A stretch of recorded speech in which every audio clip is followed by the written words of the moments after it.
Good day, Bayelsans.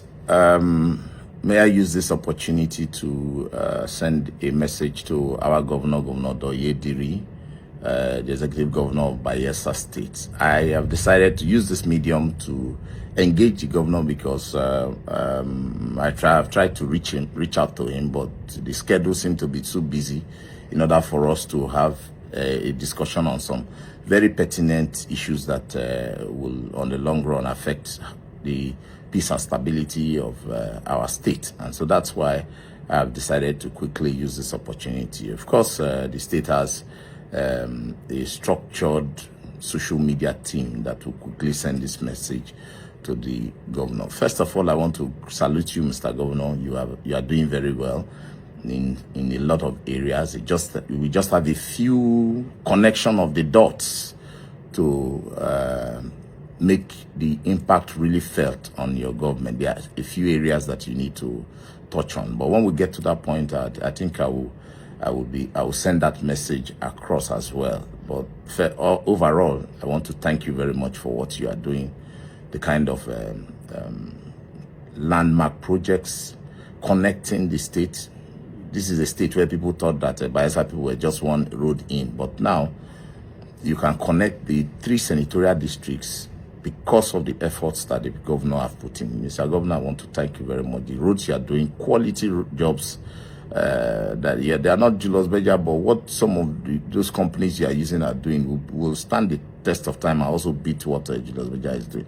We want to commend you and say thank you, Your Excellency. Well, I want to talk about the issue of the governor's rumored defection to the APC. I still consider it a rumor, but you see, once the rumors begin to sound louder than it's doing now, then it means that very soon something will happen. But before it happens, it's important that I lend my voice, because Martin Luther King Jr. said, in the end, we shall remember not the words of our enemies, but the silence of our friends. I consider myself your friend. And that's why at all times I keep raising issues that I think that if you take note of and look at critically, the good things in it, you can pick them and it will make your government better. Because at the end of the day, it's not my name they'll call, it's your name. Our own responsibility is that as Bayelsans, we must continue to take actions that will lead to a better society, a better Bayelsa, and a stronger, united Ijaw nation. Your Excellency, I was one of those who moved strongly for, and I advised that it is time for the Ijaw leadership to also be in the APC, because the way Nigeria is structured now, everything is about winner take all. Everything is around the leadership or the government in power. I saw your engagements in UNGA, the United Nations General Assembly, and this is what I've been saying. That look, what are the things you are going to benefit from this APC? It's not what people are saying every day. When you are in APC, we are connected to the center, yes. Projects will come. That's not correct. It is the capacity that you dispense as a leader that will guarantee the activities for the betterment of your people. So if you are in the APC, because there are a lot of states in the APC that nothing is happening, the governor must be up and doing the way you are doing that we have seen. You were in the UNGA. By the sidelines, you were meeting with investors. You see, the implication of being an APC man is that when you leave, those investors that you have spoken to will call your country, the presidency, to say, look, we're about to come, we have spoken to a state. If you are not aligned, they will discourage that investment. And then you will hear something like, yes, Bayelsa State is good, but why don't you do it in Ekiti? Or why don't you go to Kano? Because they have the same comparative advantage. But when you are in the ruling party, when those calls that will come when you are not there, they will say, yeah, I think it will be nice for you to work in Bayelsa. So the beauty of working with the party in power is that you are also seated on the table of discourse.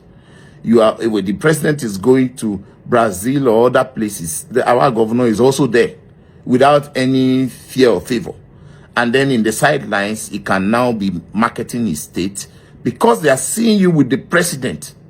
There is confidence in that investment or transaction. So this is one of the major advantages why I had said go to APC. When leaders sit down to discuss Nigeria, you will have Bayelsans and the John Nation seated on that table. So when the decisions are being made, you are also there to discuss and air your opinion with respect to your people. I saw a meeting of APC leaders and there was no Ijaw on that table. We are the fourth largest ethnic nationality. And that's why I've been very critical about the kind of decisions and actions we take so that it doesn't boomerang to affect us negatively, because we are the fourth largest ethnic nationality. And we must conduct and coordinate ourselves to the point where we are part and parcel of the decision making. We can't be contributing to all the resources that they will be using to run this country, and then we are not on the table to share it. Because Nigeria itself has moved to the point where winner takes all. So, Your Excellency, I want to welcome you and say, when you eventually come, you are welcome. We are ready, as usual, willing to support you to succeed. I will continue to contribute my quota till my end days to the development of my state. And that's why I am always in Bayelsa. I'm not an Abuja politician. I'm a Bayelsa politician. I'm always here. Your Excellency, I want to use this to send a clear message to you.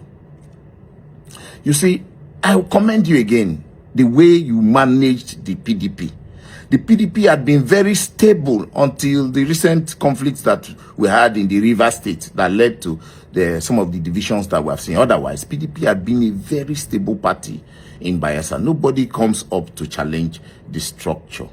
You came in to PDP as governor, and did not just assert yourself as the leader of the party. You met leaders of the party. The former governor was there, the former president. You managed them until gradually took over the mantle of leadership. You didn't just come and say, because I'm governor, today I am the leader of the party. No. And I want to commend you because you have managed those interests. And I believe that you're coming to APC is to come and also manage these emotions to the point where we have one strong party. Because the day you become the governor, by the constitution of the party, you become the leader of the APC. Today, there has been bickerings about leadership. And I think that I have managed not to be seen on this issue, but today I'm going to be clear about it. Governor Silva had contributed immensely to developing APC.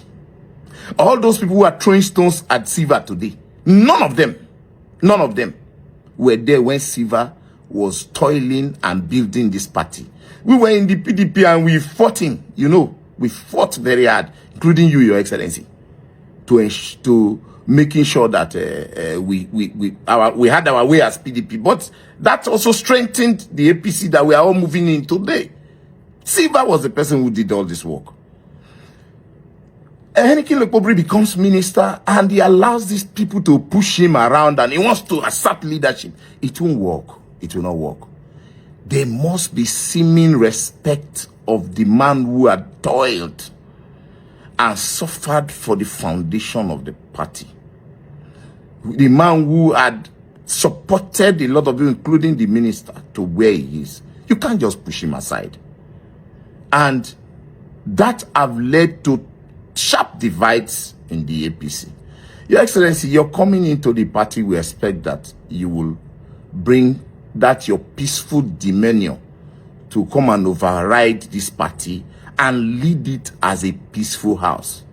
The APC has a lot of benefits that we can derive if we are a strong, united family. We don't want a situation where you come in and then these individuals will begin to push you on one side to undermine Silva and the others who hold the structure of the party. I am appealing to you, Your Excellency. Please, let Abuja, you are the governor, be received by Abuja in Abuja.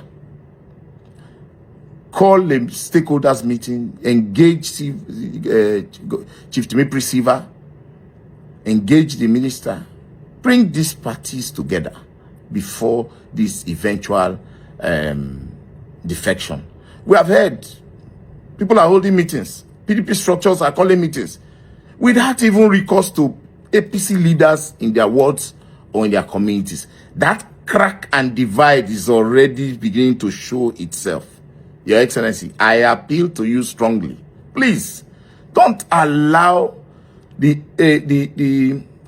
another person, don't come and inherit some other person's wars or enemies. Please, start as Douye Diri, the leader of the party in the state, as you come in, to harmonize all the structures so that we are a one formidable APC. We are seeing on the social media all kinds of tantrums. Oh, they are coming, they want to receive the governor. Did you? No, I don't think that is right, because there is a deep divide and saw that is being created. People are calling us leaders, which we are calling leaders. So what thing that happen now? We have not heard any information.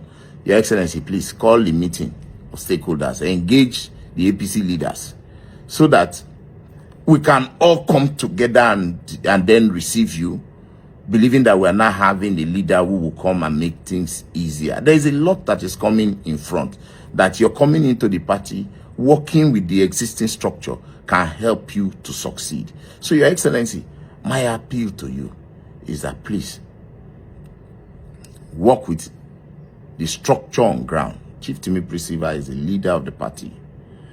Enikin Lepobri, the Honorable Minister, is also a leader in the party. It's important that the two parties are brought together in your usual way, so that when you take leadership of the party, you are leading a formidable and strong APC. I felt that I should use this opportunity to let you know. Some people are raising their shoulders. They would have been nobody without Chief Timi Prisiva. All of us know how these things have happened in the past. We don't want that conflict to continue, and that's why I have made this call. Your Excellency, you are going to be welcome. We will support your government. You have done tremendously well in a lot of areas. There are still some areas that you have not touched, and those areas we will not also fail to continue to call your attention. The major one is Bayelsa. We don't have money. There's no money in the hands of our people. That's why I've always advised that call a town hall meeting where Bayelsans will interact with you. You will hear from them what the issues are, so that you can quickly adjust and ensure that the remaining term that you have is one that will put a lot of resources in the hands of our people, look at internal roads in the state and deal with them, using those as instruments to engage and empower our people. I think that if you, on this last lap, do more of engagement and then adjust your dispensing of political authority, you will come out as one of the finest governors that we have produced in Bayelsa. And I think that, as for me, I will continue to contribute my quota to the good and development of Bayelsa State. Thank you.